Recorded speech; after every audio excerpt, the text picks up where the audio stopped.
enfants et pour nos adolescents. Tu as quelque chose de particulier pour nous qui sommes restés dans la salle. Gloire à toi et louange à toi.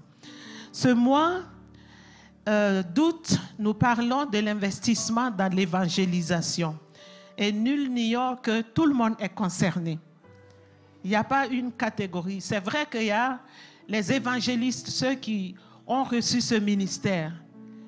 Oui, mais le mandat est universel. Le mandat est pour tout le monde. Alléluia. Tous ceux qui ont cru au Seigneur Jésus ont reçu le mandat d'annoncer la bonne nouvelle. Évangéliser, c'est annoncer une bonne nouvelle.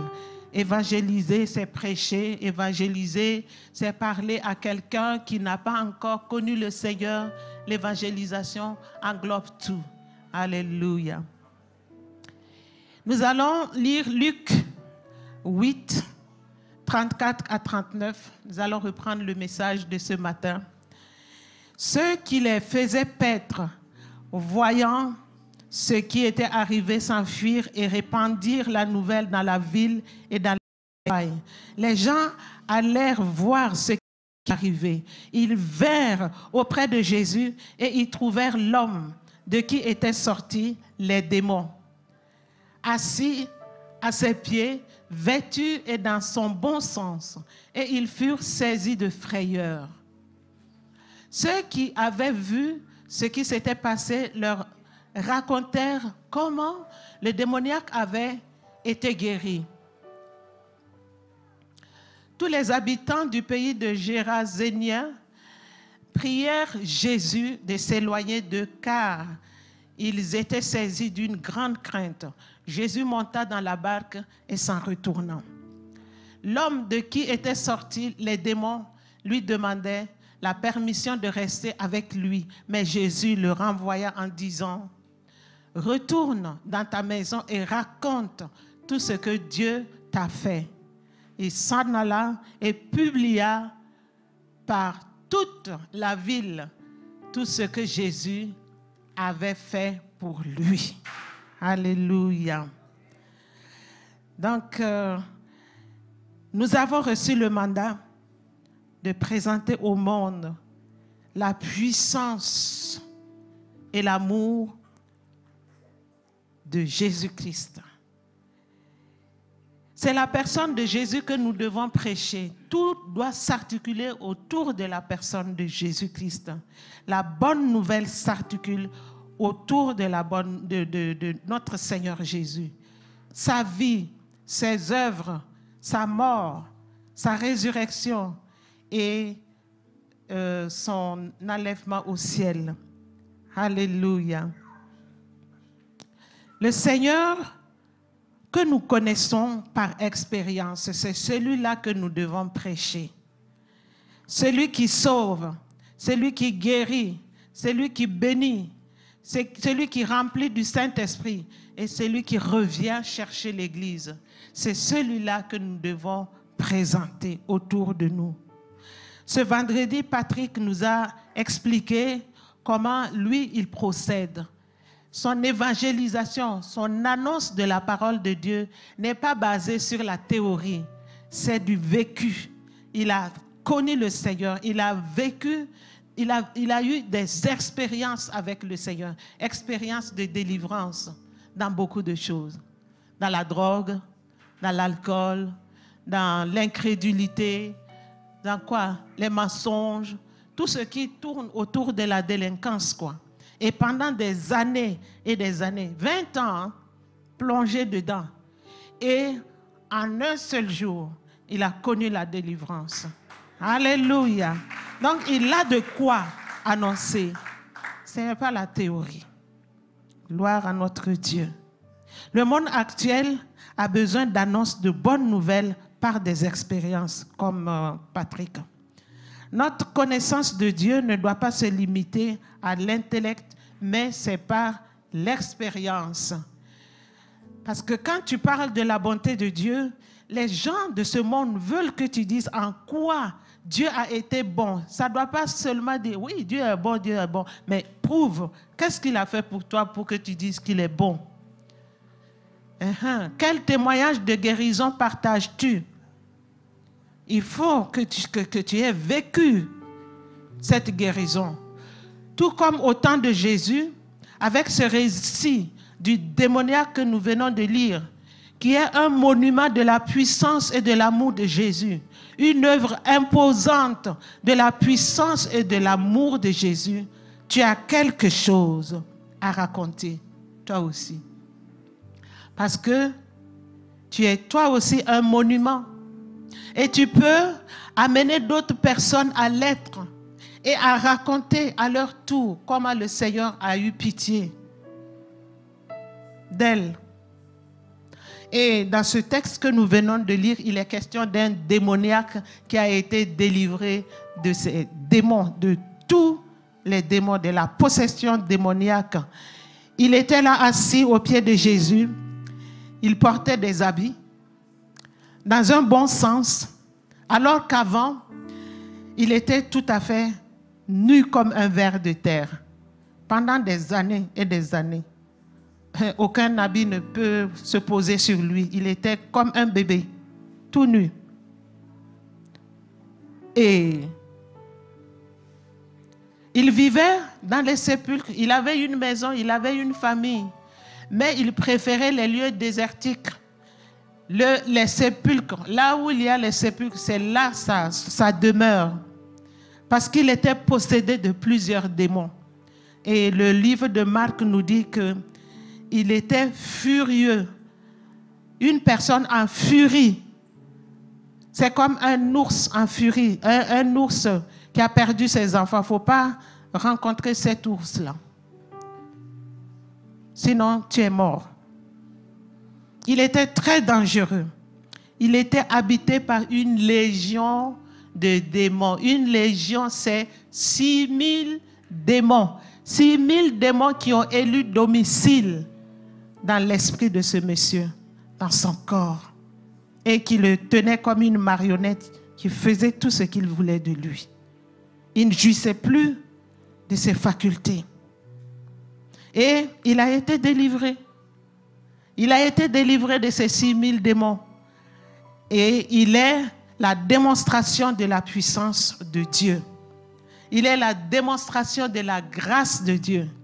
Il est la démonstration de l'amour de Dieu. C'est une puissance qui se démontre. Elle est une personne, ce démoniaque guéri est une personne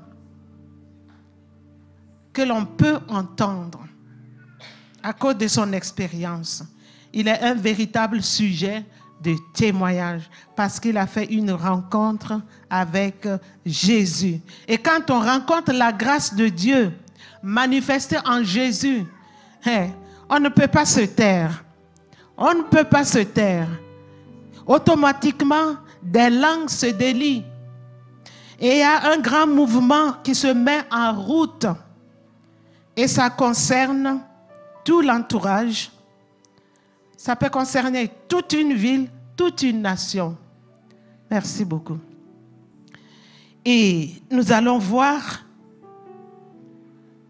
par rapport à cette rencontre, quand on rencontre la grâce de Dieu manifestée en Jésus-Christ, on parle premièrement d'une rencontre qui parle.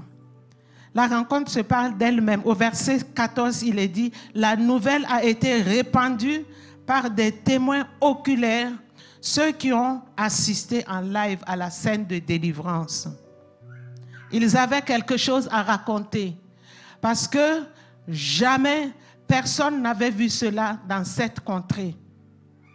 Du verset 27 au verset 33, il est question du fou furieux qui n'avait peur de personne, qui était indomptable, il était furieux, qui rompait ses chaînes en fer et le cep en fer. Il rompait tout parce qu'il était animé de la puissance de 6000 démons.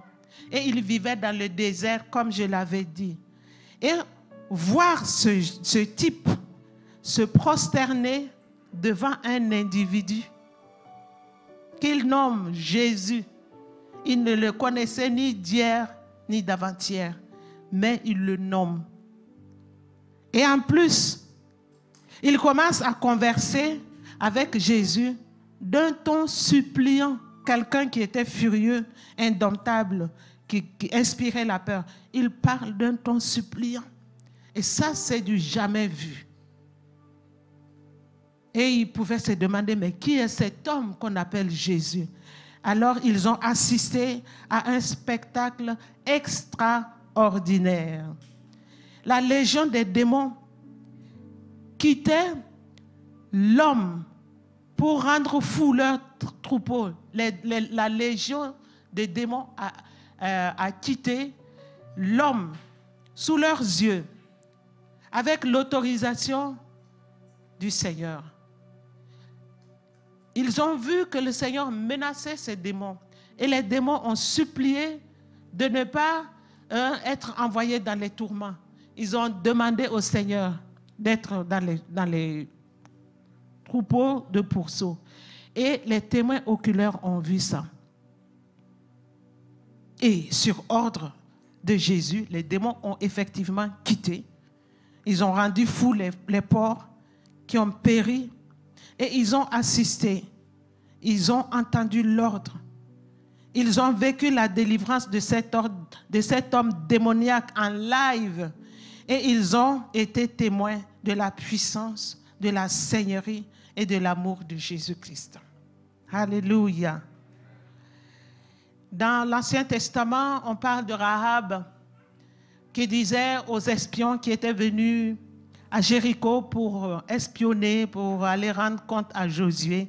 Rahab leur a dit, nous avons entendu comment Dieu vous a fait traverser la mer Rouge et comment vous avez humilié deux rois puissants, Sihon et Og. Vous les avez humiliés, vous les avez tués, dévoués par interdit. Rien ne résiste devant vous. Nous avons entendu. C'est parce que des témoins oculaires sont venus parler à Jéricho et toute la population de Jéricho était au courant et ils tremblaient devant la puissance de Dieu. Dieu veut que tu saches aujourd'hui que ta vie est un témoignage. Ta vie doit l'être. Les gens doivent raconter que quelque chose s'est produit en toi. À un moment de ta vie, tu dois, en tout cas, être l'objet de racontage. Parce que tu ne peux pas passer inaperçu après avoir vécu une expérience forte avec Jésus. Alléluia. La trompette doit retentir. Quand on sonne la trompette, ça veut dire qu'on publie. On publie pour que qui veut l'entendre, entende. Alléluia. Le miracle que Dieu a produit en toi, le plus grand des miracles, c'est ton salut.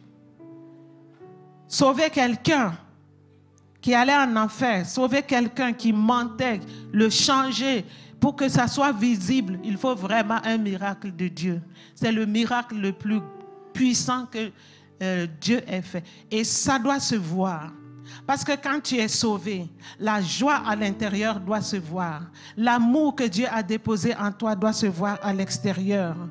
La paix doit se voir à l'intérieur. L'assurance doit se voir à l'intérieur. Le zèle de la maison de l'Éternel que Dieu a déposé en toi doit se voir à l'extérieur. Tu dois passer connu. Tu ne peux pas passer inconnu. Les gens doivent parler de toi. C'est tout à fait normal. Et la deuxième chose que la rencontre produit, c'est une rencontre qui déménage. Quand tu rencontres le Seigneur, en tout cas, c'est une rencontre qui met en mouvement les gens. Parce que du verset 15 au verset 16, il est dit, ces témoins oculaires racontèrent l'événement à tous ceux qui se sont déplacés, qui sont venus auprès de Jésus et qui ont vu les faits réels s'accomplir. Ils ont vu effectivement Jésus. À ses pieds, ils ont vu le démoniaque vêtu dans son bon sens. Ils ont vu les pourceaux noyés dans la mer et le monsieur avait une paix totale. il était calme, l'ancien démoniaque. C'était du tout au tout, un changement radical. Ils ont vu. Pour dire que, comme une ville perchée en hauteur ne peut passer inaperçue, tu ne passeras pas aussi inaperçu. Alléluia. Les œuvres que l'Éternel a réalisées en toi seront visibles. C'est comme les lampes la nuit, quand la lampe éclaire et quand il y a des insectes, ça attire les insectes de tout genre. Parfois même des choses rampantes là. Et il faut faire attention parce que vous pouvez faire une rencontre effrayante à cause de la lumière. La lumière qui illumine attire. Ça attire les regards. Ce que le Seigneur réalise dans ta vie attire les regards. Et dans Jean 1, verset 46, il est question de Philippe qui dit à Nathanaël, viens et vois. Viens et vois. Parce que le Seigneur attire. Ils ont reconnu, Philippe a reconnu en Jésus-Christ le Messie. Et il est allé dire à Nathanaël, viens voir. Celui qu'on appelle Jésus de Nazareth, là, c'est lui le Messie. Nous avons vu de nos propres yeux ce qu'il a réalisé, les paroles qui sortent de sa bouche. Et Nathanaël qui dit, oh, est-ce que quelqu'un de Nazareth peut sortir quelque chose d'important? C'était une ville insignifiante. Mais quand il a rencontré effectivement le Seigneur, il a changé de langage. Parce que le Seigneur lui a révélé les choses qui le concernaient. Et il s'est prosterné, il a adoré le Seigneur parce qu'il a vu, viens et vois. Alléluia. Gloire à notre Dieu. Vous savez, il y a cette expression que papa aimait dire. Le tigre ne proclame pas sa tigritude. Il est tigre, ça se voit qu'il est tigre. Il n'a pas besoin de sonner la trompette pour dire, ah, quand moi je passe, je dévore tout sur mon passage, je déchire tout, je suis dangereux. Non, il n'a même pas besoin de le dire. Ça se voit. Tout individu qui le rencontre doit se sauver pour avoir la vie sauve. Alléluia. Troisièmement, quand on rencontre la manifestation de la puissance de Dieu, on parle d'une rencontre qui dérange. La population qui a accouru et qui a vu l'exactitude de ce qui a été relaté a pris peur. Il a pris peur et il renvoya poliment le Seigneur Jésus. Toute la population, au verset 17, ils ont dit, hey, quitte notre territoire, nous on a peur de toi. Regardez-moi cette mentalité. Ils n'ont même pas une petite compassion. Ils n'ont même pas une petite reconnaissance envers le Seigneur. Ce gars-là, ce monsieur qui avait quitté sa maison, qui vivait seul dans les sépulcres, qui était démonisé, qui était en furie, qui effrayait les gens. Il est dans son bon sens parce que Jésus l'a délivré. Au lieu de montrer de la reconnaissance, non, ils voient la perte de leur pourceau. Ils devaient avoir, si chaque démon est rentré dans un pourceau, donc il y avait 6000 pourceaux qui ont disparu en une fraction de seconde.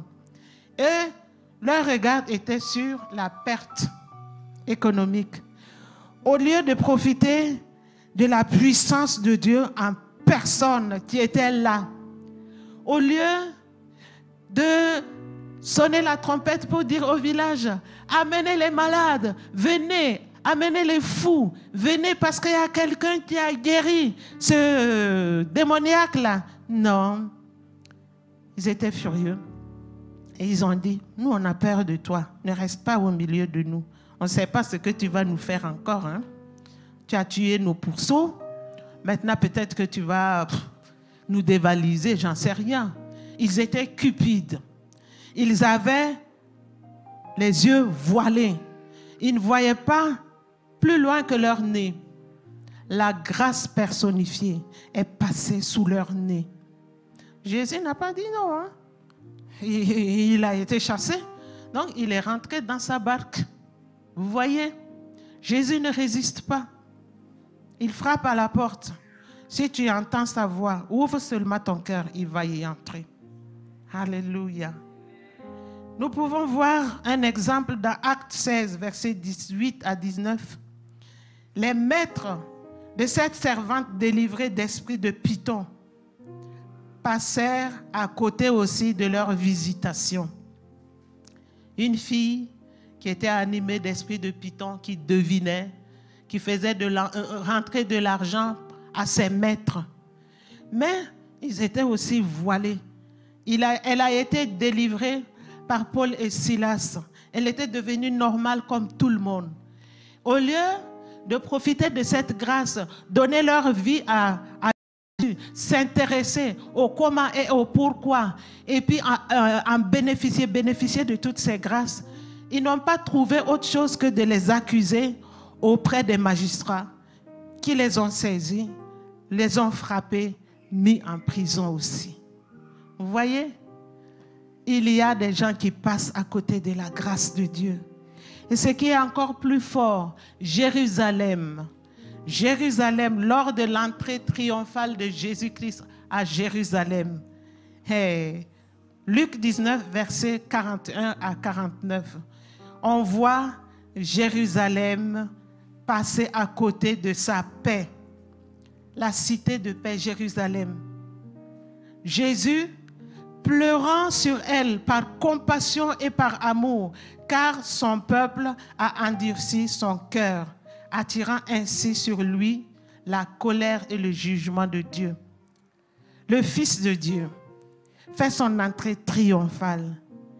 Et des gens qui croyaient en lui, qui avaient des yeux pour voir, criaient Hosanna, louaient le Seigneur. Ils étaient très heureux, à tel point qu'ils lui ont rendu hommage. Ils ont enlevé leurs habits, mettre par terre pour que l'âne passe dessus.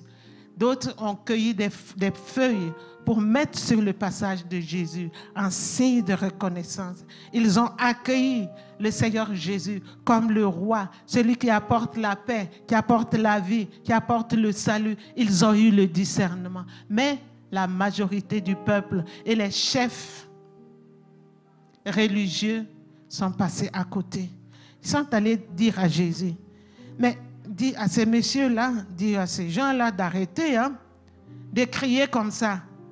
Et Jésus leur dit, je peux même susciter des pierres pour m'adorer. Laissez-les m'adorer. Mais ils pleuraient sur Jérusalem parce qu'ils n'ont pas eu le discernement. Par endurcissement de leur cœur et par ignorance, la majeure partie du peuple et leurs chefs ont rejeté leur sauveur jusqu'à vouloir même le tuer. Et ils sont parvenus à leur fin. Un jour, nous connaissons bien l'histoire de Jésus. Il est mort à la croix. Ils l'ont livré aux païens pour être crucifié à la croix. Parce qu'ils avaient le cœur dur. Ils ont raté l'occasion, lors de son entrée triomphale, de courir se prosterner devant lui et de se repentir de leurs péchés. Non, ils sont passés à côté. L'entrée triomphale était le jour de leur visitation. Dieu a envoyé le Seigneur Jésus pour visiter Jérusalem, mais ils étaient furieux. Ils n'ont pas vu ça. Ils ont négligé ces moments déterminants pour eux, ces moments de lumière et de vie. Ils sont passés à côté de la paix, de la prospérité que leur offrait gracieusement Jésus. Qu'est-ce qu'une cité peut avoir de mieux que la paix et la prospérité? Jésus venait leur offrir cela gracieusement, mais ils étaient aveuglés. Endurcis, le cœur était endurci. L'ignorance les a poussés à rejeter, à balayer du revers de la main la grâce tendue. Alléluia. Ils sont passés à côté du salut, du pardon et de la vérité. Ces trois choses capital, le salut. Le salut, c'est le bien le plus précieux que l'on peut recevoir de Dieu. Mais eux, ils sont passés à côté. Le pardon. Le péché nous sépare de Dieu. Et sans le pardon, on est condamné pour l'éternité. Eux, ils ont refusé cela. Donc, ils ont été condamnés pour l'éternité. Et la vérité, ils l'ont refusé aussi. C'est la vérité qui rend libre. C'est la vérité qui affranchit. Ils sont restés dans leur chaîne, alors que ce démoniaque a été libéré de l'emprise démoniaque. Mais eux, ils sont restés enchaînés. Ils sont restés dans la prison de leur ignorance, de leur endurcissement. Quel gâchis! La situation était devenue irréversible pour Jérusalem et sa perte était arrêtée à cause du comble de ses iniquités. Bien-aimés, c'est pour nous encourager à savoir que des choses comme ça vont arriver, des choses évidentes qui doivent susciter la foi des uns et des autres. Nous allons voir des gens qui vont se comporter comme ça, comme les gens de Jérusalem, comme les maîtres de cette servante qui avait l'esprit de Python, ou comme ces gens qui ont accouru pour voir Jésus-Christ et puis voilà, les démoniaques assis et puis les pourceaux. Ils sont passés à côté, La quatrième chose que la rencontre peut faire, c'est une rencontre qui responsabilise. Quand on rencontre Dieu dans sa puissance, et dans la grâce en Jésus-Christ, ça nous rend responsables. C'est une grâce qui responsabilise.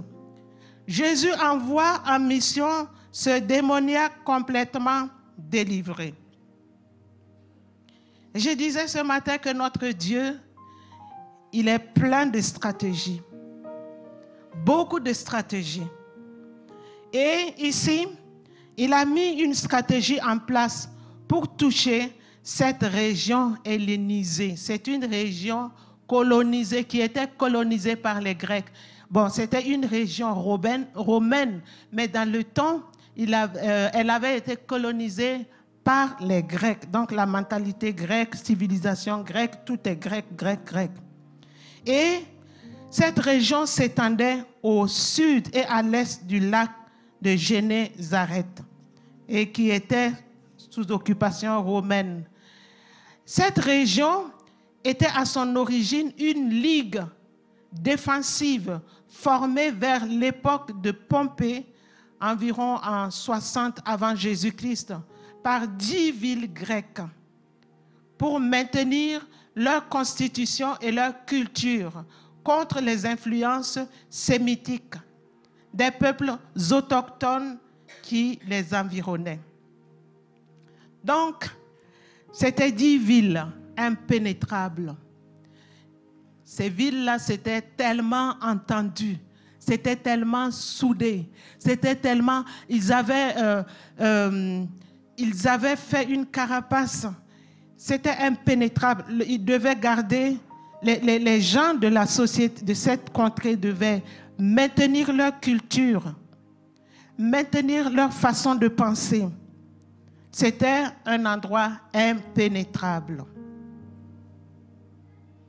Et Jésus fait la traversée parce que la stratégie de son père était d'utiliser un fou pour annoncer la bonne nouvelle à ces 10 villes-là. Ce fou pouvait traverser, pouvait percer, pouvait se frayer le chemin. Là où c'était impraticable, là où c'était vraiment barricadé, là où c'était impénétrable, Dieu, dans son plan, avait cette stratégie, utiliser un fou pour annoncer la bonne nouvelle à ces 10 villes. Utiliser le fou. Et j'aimerais qu'on retienne quelque chose d'important. Notre Seigneur Jésus, lui, il était en communion parfaite avec le Père. Dans la prière, il passait son temps à prier. Il priait beaucoup. C'est parce qu'il priait qu'il a discerné cette stratégie. Ce n'est pas parce qu'il était le Fils de Dieu, non. S'il dormait, s'il était distrait, il n'allait même pas savoir que la volonté de son Père était de faire la traversée pour utiliser un fou afin d'atteindre une région impénétrable. Il était en communion avec son Père. Donc, il a discerné. C'était la même chose pour la Samarie. Dieu, son Père, avait mis une stratégie en place. Rencontrer la femme samaritaine au puits de Joseph. Et c'était parti. Le Seigneur Jésus avait compris cette stratégie parce qu'il était en communion avec son Père dans la prière. Et ça a marché. Quand les disciples voulaient que ils mangent ou que ils aillent, il était resté au puits, lui seul, et les disciples étaient partis pour chercher la nourriture parce qu'ils savaient le plan de Dieu. Et nous avons été envoyés pour annoncer la bonne nouvelle. Comment allons-nous découvrir le plan de Dieu, la stratégie mise en place pour chacun de nous si on n'est pas en prière, si on n'est pas en communion avec Dieu? Donc, prions. Dieu dévoile les choses. Et notre Seigneur était au bon endroit. Et quand il est arrivé, il est sorti de la barque. Il a commandé aux démons de quitter cet homme.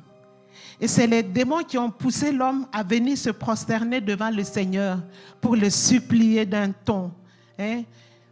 Voilà, s'il te plaît, notre temps n'est pas encore arrivé. Ne nous envoie pas dans les lieux de tourment.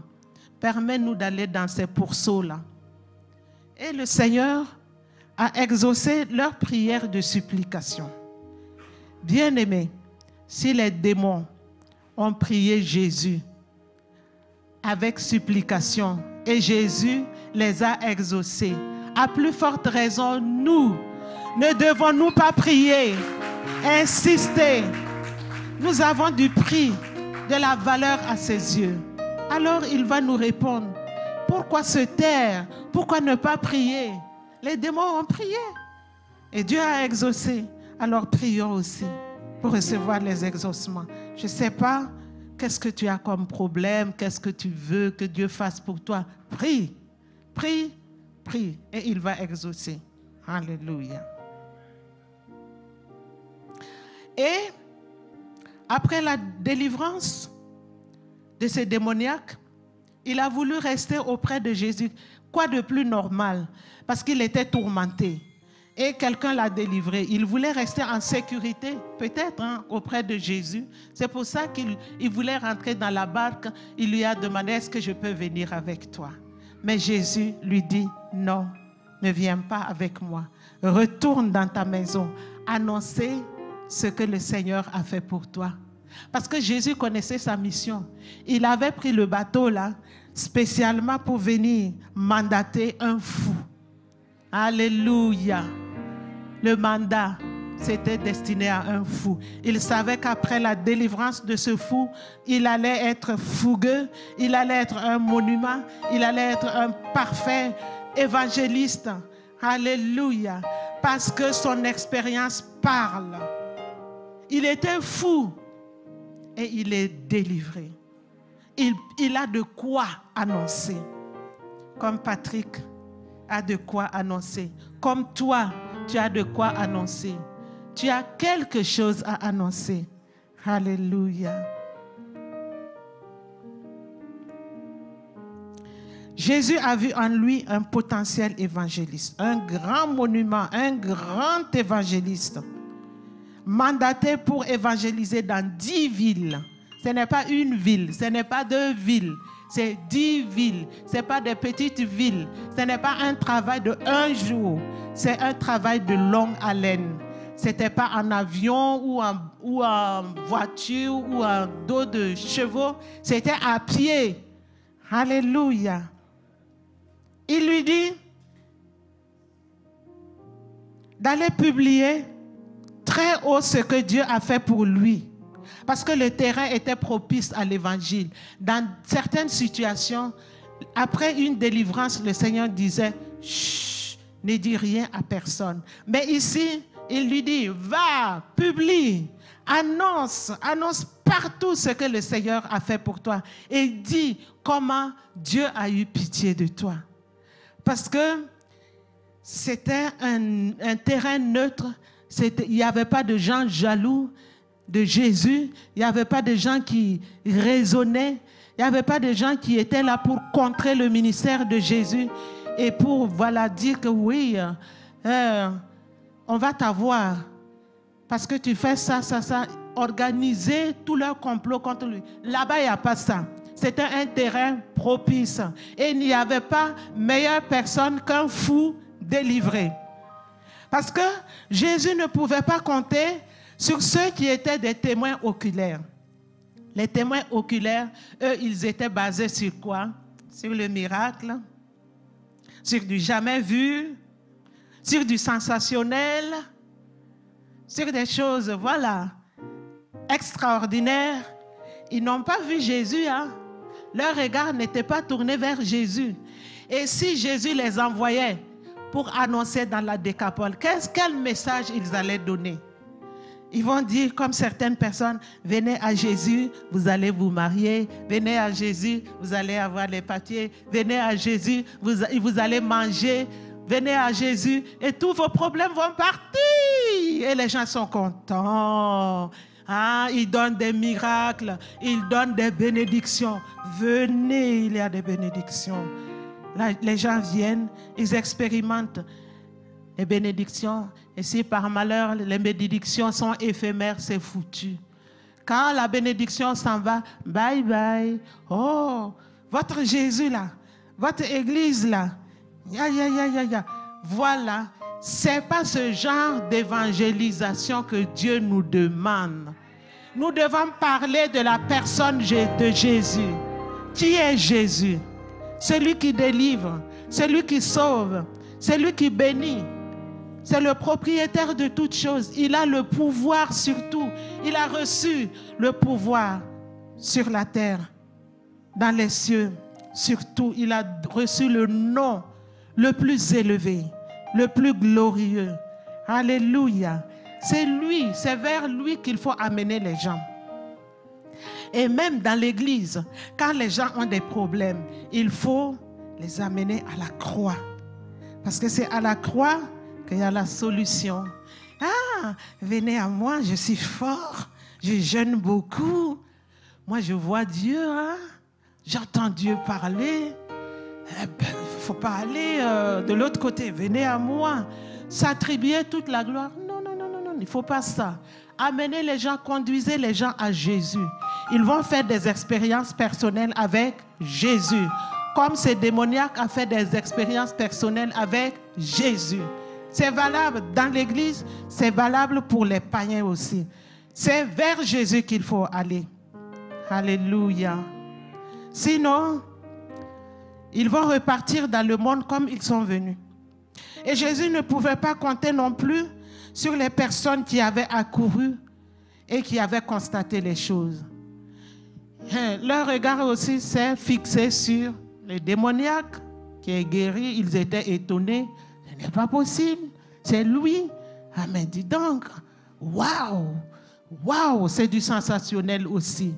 Et, oh, quelle perte. On n'a pas de gain, on a tout perdu en une fraction de seconde. Il y a des gens que Dieu ne peut pas utiliser pour annoncer la parole de Dieu. Les gens qui sont à la recherche des gains. Il faut les fuir. Ne les imitez pas. J'ai vu, on m'a envoyé les photos de quelqu'un qui vend un pack à 300 et quelques euros pour la délivrance. Tu commandes, on t'envoie, et dans le pack, il y a une bouteille de parfum. Depuis quand dans la Bible, on a dit qu'on chasse les démons avec psh, psh, psh. Je n'ai jamais vu ça. Une huile sur laquelle il y a la photo du couple pastoral. Vous achetez cette huile et il y a les serviettes là comme ça où il y a la photo du couple, vous achetez, je ne sais pas si en prenant ça, et puis vous vous essuyez comme je m'essuie comme ça là, vous serez délivré. J'en sais rien. Hey, c'est simple. Venez à Jésus. Venez à Jésus seulement.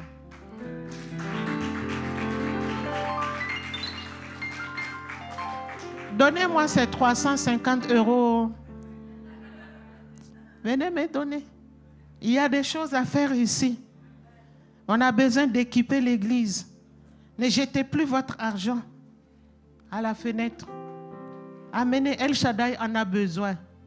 On a besoin de remplacer ce piano-là. Il se débrouille avec un piano qu'on ne peut pas utiliser. Oui. Moi, je voudrais avoir un piano à la place de celui-là. Oui. Papa Charles veut changer les chaises ici. Amenez les 350 là. On va pouvoir acheter les chaises pour la bonne marche de l'église. Il ne faut pas jeter votre argent comme ça.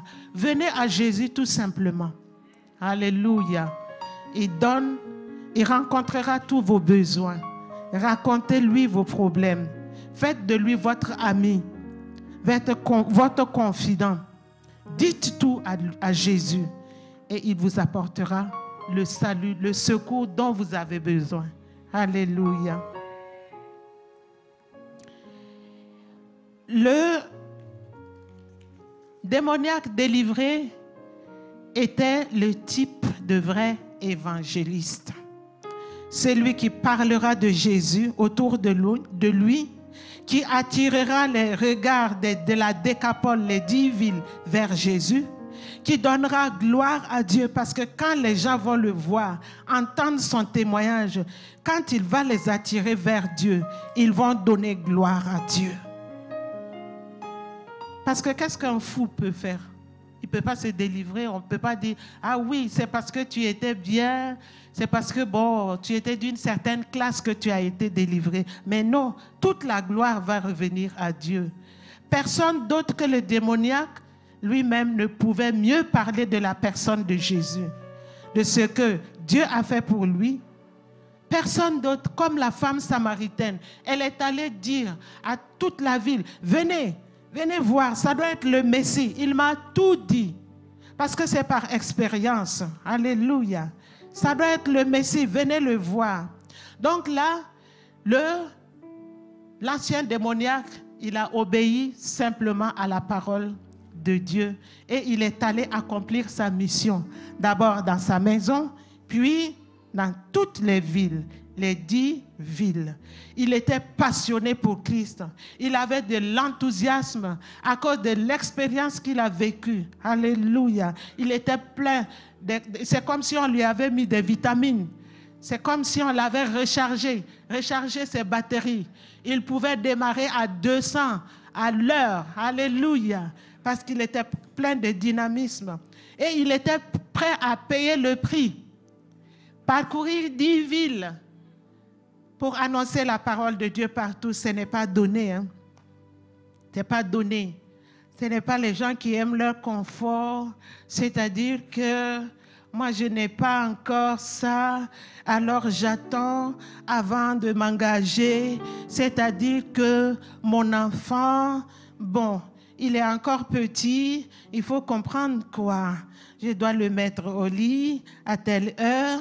Tout est réglé, il doit manger à midi, il doit manger à 3 heures, tout est bien réglé. C'est-à-dire que mon mari là, depuis que je me suis mariée, je n'ai plus le temps de venir à l'église. C'est-à-dire que ma femme, waouh, je l'aime tellement beaucoup que je n'ai plus le temps pour m'investir. Ah non, avec lui, ce n'était pas comme ça. Il était passionné pour Christ.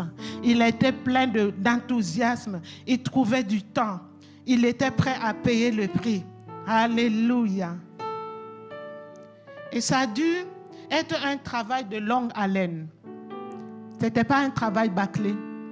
Il a pris tout le temps pour percer cette ligue-là. Là où il y avait un passage, il allait passer.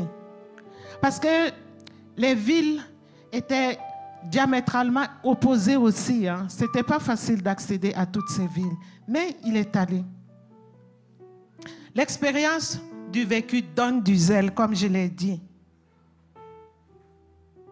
Alors, le Seigneur nous appelle à accomplir aussi notre mission par reconnaissance, par amour pour Dieu, par amour de celui qui nous a délivrés, comme ce monsieur a été délivré de la puissance des démons.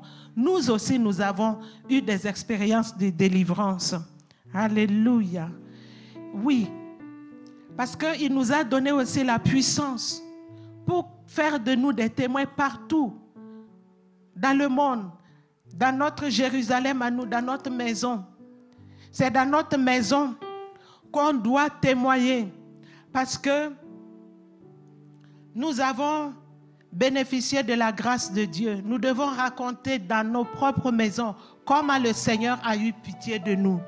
Peut-être qu'on était sous l'emprise de la drogue, de l'alcool, de la violence, la colère, l'emprise d'une maladie quelconque, une situation qui nécessitait une intervention divine uniquement. Et le Seigneur est intervenu, nous a délivrés. Nous devons témoigner de ça dans notre famille. Les gens doivent l'entendre. Il ne faut pas attendre qu'on fasse le Happy Sunday ici pour demander qui veut témoigner. Et puis moi, je vais témoigner. Témoignez dans votre maison. Témoignez partout où besoin se fera.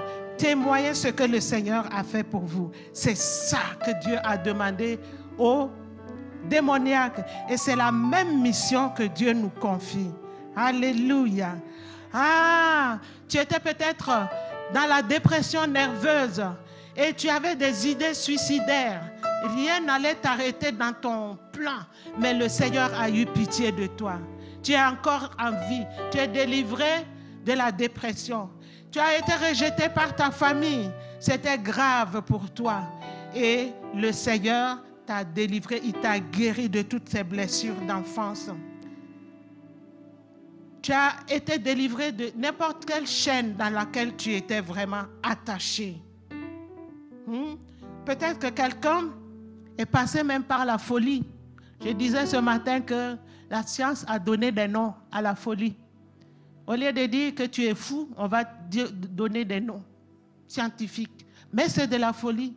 C'est des gens qui sont démonisés, qui sont pleins de démons, qui ne font pas ce qu'ils veulent. Et Dieu t'a délivré. Voilà une occasion de parler, de témoigner. Ne ferme pas ta bouche. Raconte les miracles de ta vie. Alléluia. Parce que le Seigneur veut que tu sois son témoin. Témoin de Christ. Un martyr. Ne comprenez pas martyr avec le côté de souffrance là. Un martyr, c'est un témoin. Soyons des martyrs. Ce n'est pas le côté négatif là que je parle. Alléluia. Mais on peut être amené à cause de la persécution à connaître la souffrance pour Christ. On va jusqu'au bout.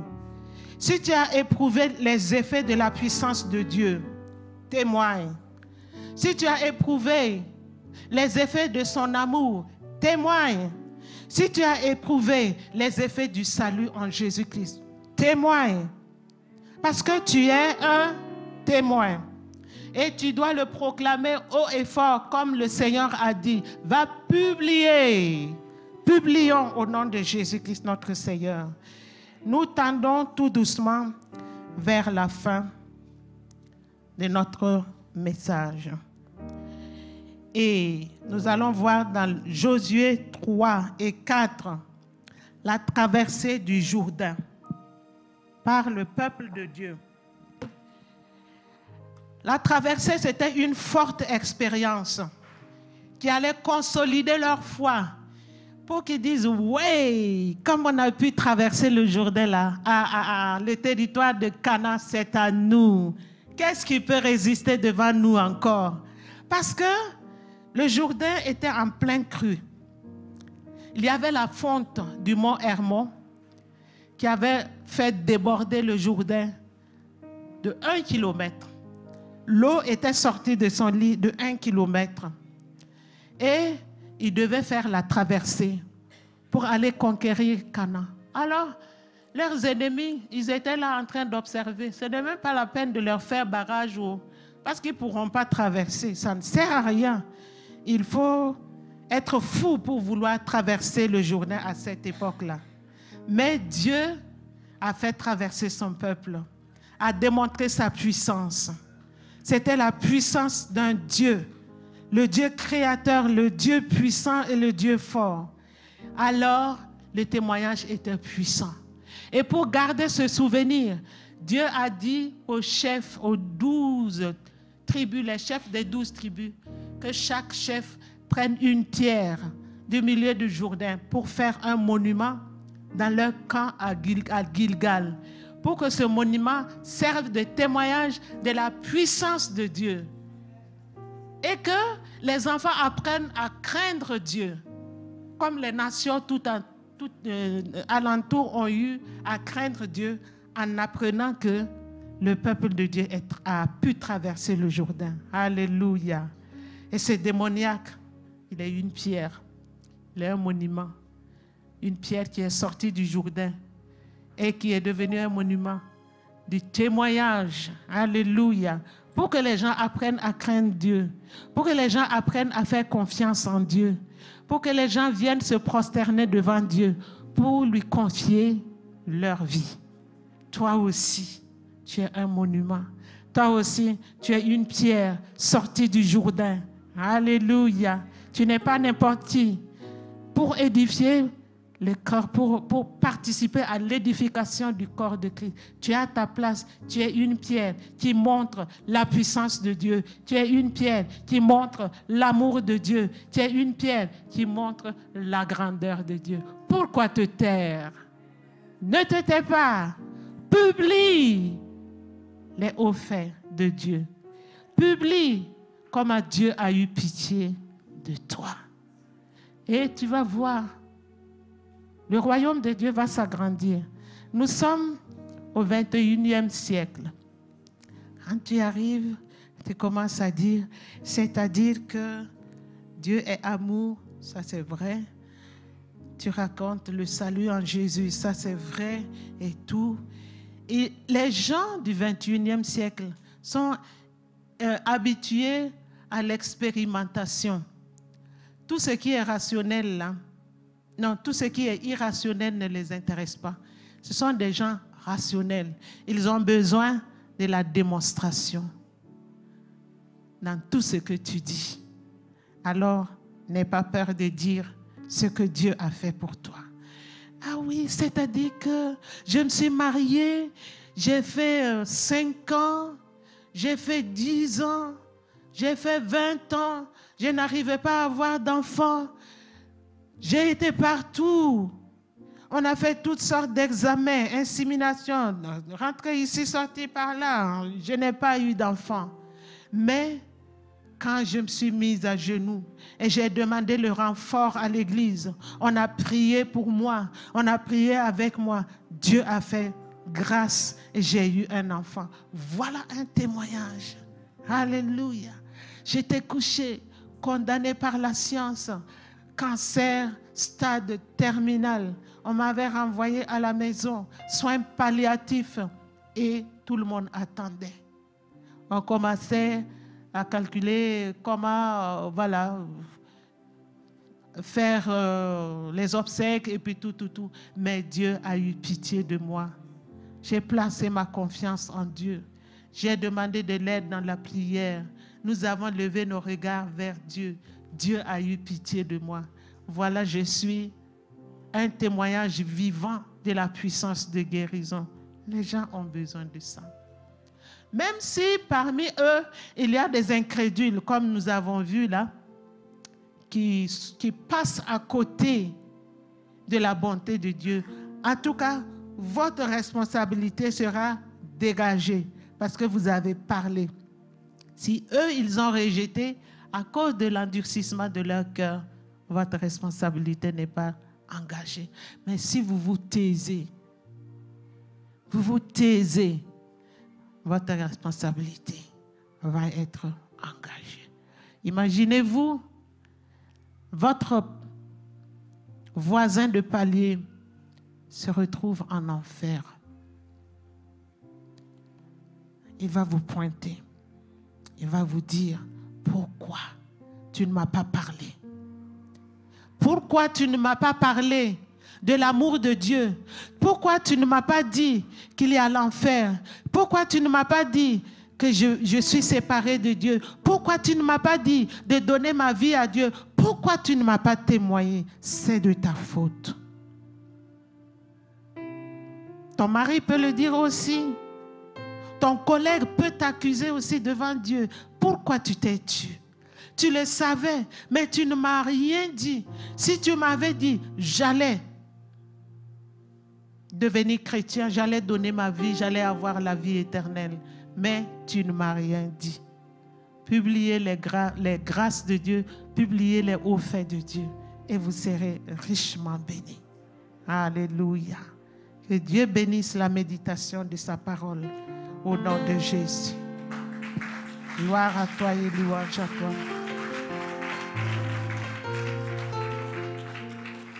Seigneur, fais quelque chose, fais quelque chose. S'il y a des personnes qui sont endurcies parmi nous, tu as la solution à l'endurcissement.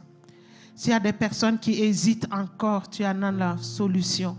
S'il y a des personnes qui ont peur de parler, qui ont peur des représailles, tu en as la solution.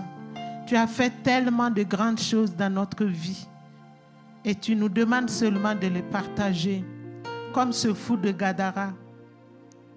Je prie, Seigneur notre Dieu, que nous puissions aller avec promptitude, comme ce fou de Gadara, dans la Décapole, qui était barricadé, qui était impénétrable. Ce fou a pu traverser.